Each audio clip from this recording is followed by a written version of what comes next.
हम मीनू झा प्रणाम करै छी सब मिथिलावासी के। आइ हम एकटा समदाउन गाबि रहल छी जे ई गीत बहुत गोटे गेने छथि।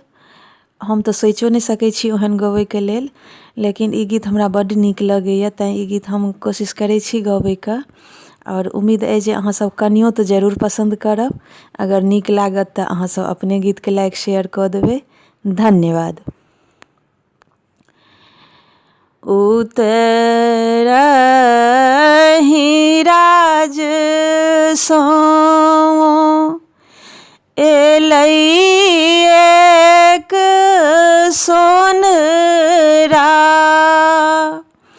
एलै एक सोनरा, बैसी गेलै बाबा के दुआर, बैसी गेलै बाबा के दुआर। एहन तू गहना गढ़ी है रे सोनरा, गढ़ी है रे सोनरा, मोर धिया झलकती जाय। एहन तू गहना,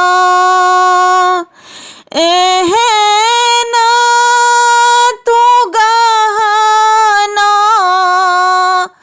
गढ़ी है रे सोनरा,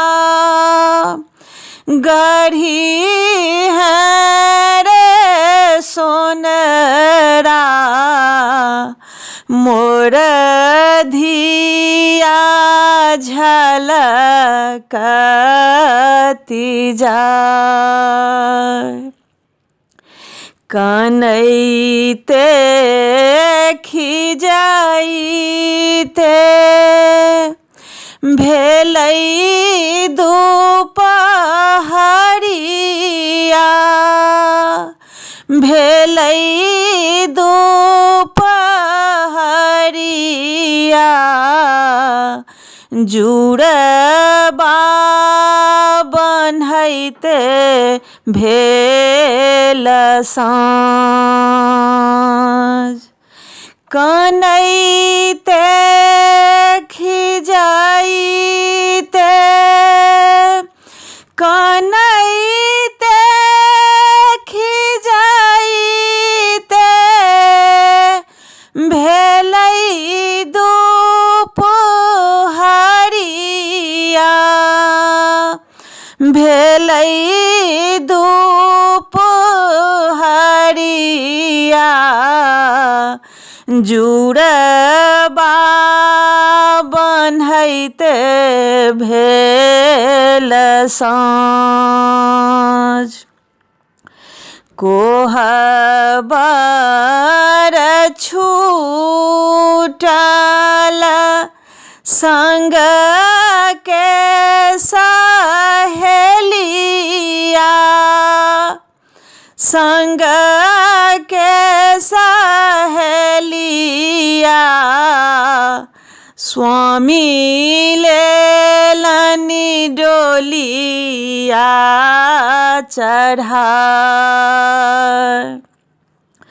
कोहबर छूटल, कोहबर छूटल,